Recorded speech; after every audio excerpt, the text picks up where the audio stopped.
কিরে এনে বইয়া কার লগে ফেসাল পারস? না না কি পেশাল পারাম এ কোহাল ধরে দোষী আমার এই জন্য পুরা কোহাল ওইরকম তো যেটা বন্ধু বান্ধব পাইছি না যারা আমার দাওয়াত দিয়ে বাড়িতে ইফতার করাইবো। তোরে খাওয়াইলে লাভ কি? তুই কয়দিন কার ইফতার খাওয়াইছস? হ্যাঁ সর্বনাশ এই রকমের কথা তুই আমার কই আনলি? আরে মাই সেরে খাওয়াইলে সব বেশি হইব।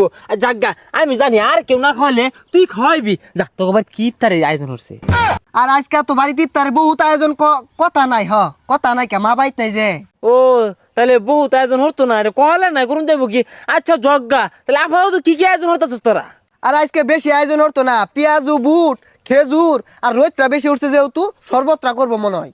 ও এডি করবো আচ্ছা অসুবিধা নেই কে চলবো এডি দিয়ে আমার চলবো।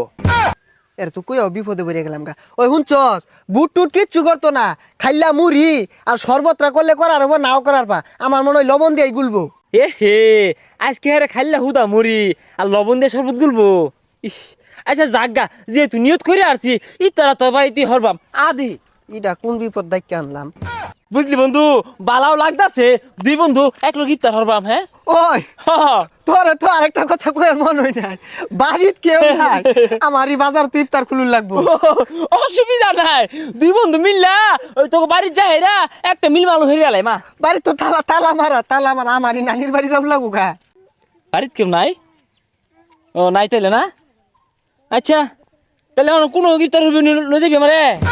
বন্ধু আমি তো নানির বাড়ি যাই ইফতার খুলবাম। ও তো বাবা হয়েছে বন্ধু আমো নানি বাড়ি ইফতার খুললাম। ও তাহলে তুই তোর নানির বাড়ি জাগা। আরে না তোর নানি বাড়ি ইফতার হলাম। ওই যা সাতাটা ও আনাতে শিকার বার্তাছে, তুই তো বেড়া আডিটটা, তুই তো লেকচর, তোর বাড়িতে ইফতার নাই, সারাদিনই বাক পারতা ইফতারের লেগিয়া। ও তাহলে ইফতার খুলাইতি না? আচ্ছা না খুলাইলি আমি তো হুদাই কই না যে আশপাশ কোনো মানুষ নাই সব পচার লোক। কি একটা কারবার হ্যাঁ কত আশা নিছি যে ইফতারটা হরবা আমাকে বাড়িত ও মাইন গো খাওয়াইলো না। সে যাক গা কি আর করার।